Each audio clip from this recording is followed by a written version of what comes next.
Welcome back. Thank you for joining me for another episode of Under the Influence. And tonight we will be delving into the simulation theory. Now, this is just a couple videos that I found. This first one is Neil deGrasse Tyson talking to Katy Perry on the concept of simulation theory. Well, let's get into it. Are we living in a simulation? Tell me right now, please. Tell us on the record. I hate to break it to you. You want to know? Well, I mean, what does that mean? Okay, I'll tell you. All right. You've played video games before. Yes. Okay. That's what it means. Have you any game come to mind? Super Mario Brothers. Super Mario Brothers. Okay.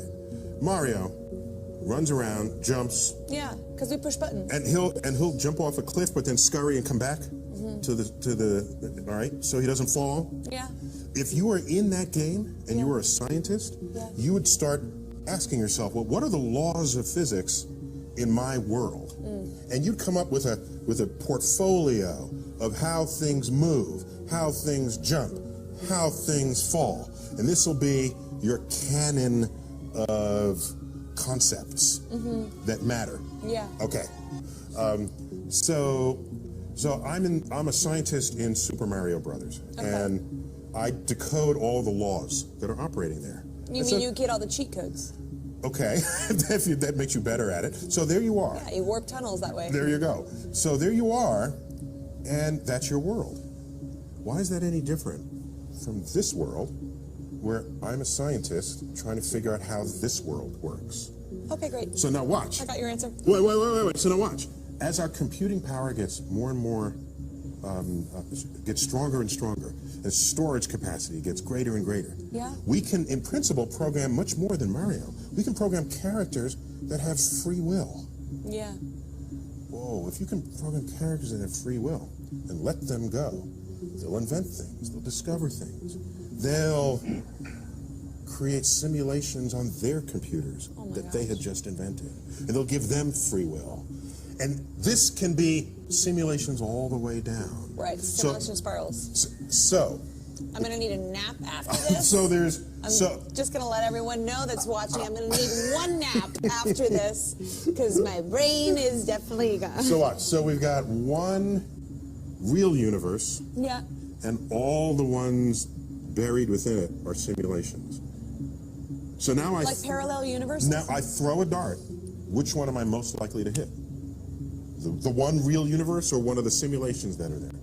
It's going to be one of the simulations. So Why? I don't understand that. Can you help me? Because it's just how many are just scattered, right? This universe makes this one makes that, this makes that, but only one of them started it all. That's the one over here. Right. That started it. Scatter them on the floor, land on one just randomly.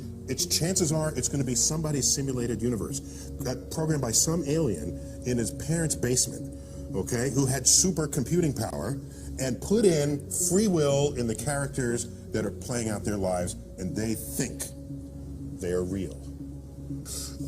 So watch. So it could be that we are just the creation. But that's just a theory.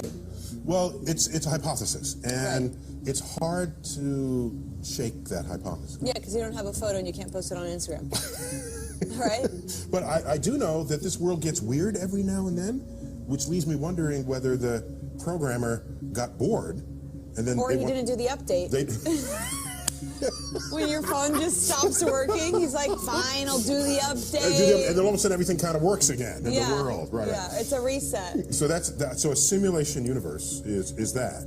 And so I cannot guarantee for you that we are not in a simulated universe. So, from what I'm getting, he believes that we live in a simulation, even though, to their knowledge, it's a hypothesis. But it should be, what are the experiments that are being done?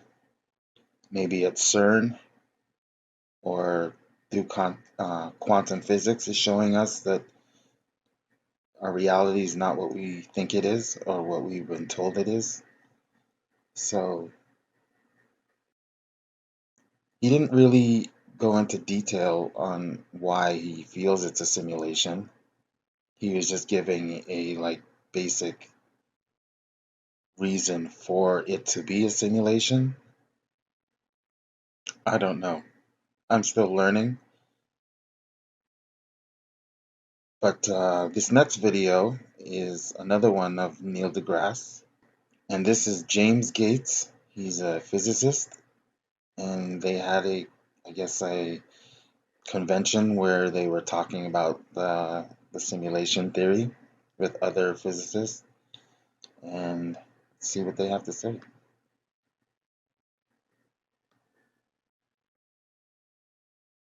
So he's a scientific advisor to Obama.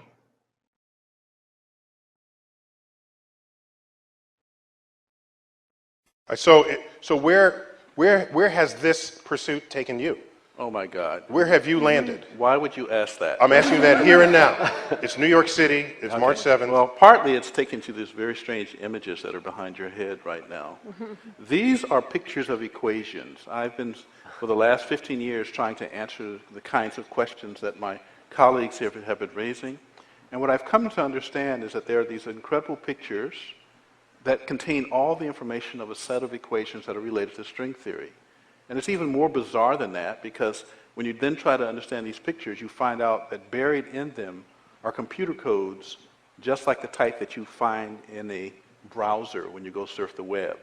And so I'm left with the puzzle of trying to figure out whether I live in the matrix or not. Wait, you're blowing my mind at this moment. So you're saying, are you saying your attempt to understand the fundamental operations of nature leads you to a set of equations that are indistinguishable from the equations that drive search engines and browsers on our computers? That is correct. So Wait, I have to just be silent for a minute here. So you're saying as you dig deeper, you find computer code writ in the fabric of the cosmos? into the equations that we want to use to describe the cosmos, yes. Computer code. Computer code, strings of bits of ones and zeros. It's not just sort of resembles computer code. You're saying it is computer code. It's not even just is computer code, it's a special kind of computer code that was invented by a scientist named Claude Shannon in the 1940s. That's what we find very, very deeply inside the equations that occur in string theory and in general in systems that we say are supersymmetric. So in his experiments, he's discovered computer coding in the pattern of the cosmos. So now we've moved from hypothesis to experiments now. And after that, you have conclusions. Time to go home, I think. Where are we going to go? So are you saying we're all just, there's some entity that programmed the universe and we're just expressions of their code? Well, I didn't say that. Some of those Like the Matrix? That's what you said. Some of those codes are showing on the screen behind you right now. They don't look like codes, but these pictures, which we call adinkras, are graphical representations of sets of equations that are based on codes. So this is, in fact, to answer your question more directly, I have in my life come to a very strange place because I never expected that the movie The Matrix might be an accurate representation of the place in which I live. Jim, may I give you an argument that we don't live in the Matrix? Please. Yeah. Give me one now, quick. A very simple argument. There's a property that the real world right down here has that no mathematical equation has, that no solution of an equation has, that no abstract object has. Here in the real world, it is always some moment, which is one of a series of passing moments. And a mathematical equation doesn't have a flow of time in it. It just is. No, and this means... But Lee... Wait, let him finish. Wait, I need him here and now.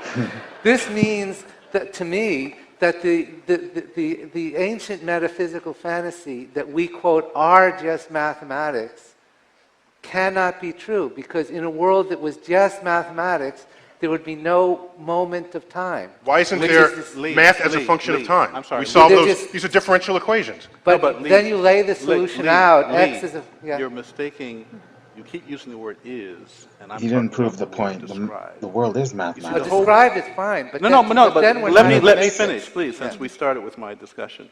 The point is that it's fun to talk about some deep metaphysical essence that sits behind physics. But for some of us, it's about trying to find the most accurate way to describe where we live. And so my statement is that in the description of our universe, that is a supersymmetrical universe, which we were going to test in the LHC.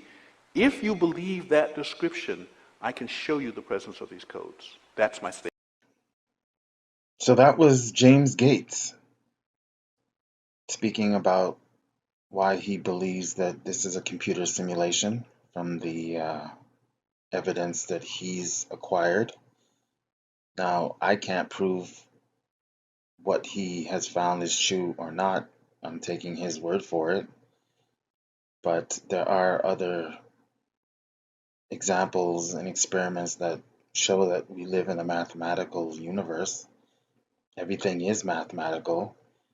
And when the guy was saying that time isn't mathematical, I didn't understand that part, because the fact time is mathematical, it's numbers.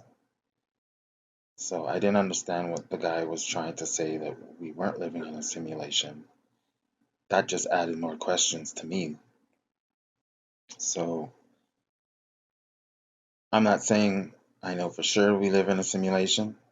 I'm still learning, but there's a lot of weird things happening in this world. And just like NPCs, non-player characters, like I sometimes believe that there are people in this game, if it's a game, that are NPCs that just they don't care about anything but their basic needs. There's nothing inside of them wanting to learn more about the world that they live in, the reality that they're living in. And those are NPCs, non-player characters. Those are controlled in a video game. Those are the players that you see walking around. A great example is that movie Free Man with Ryan Reynolds. Um, that's a great example of a simulation. Like the guy was living his daily life, not knowing it was a video game, because everything he saw, he just thought it was a part of life, even though it was fucking weird.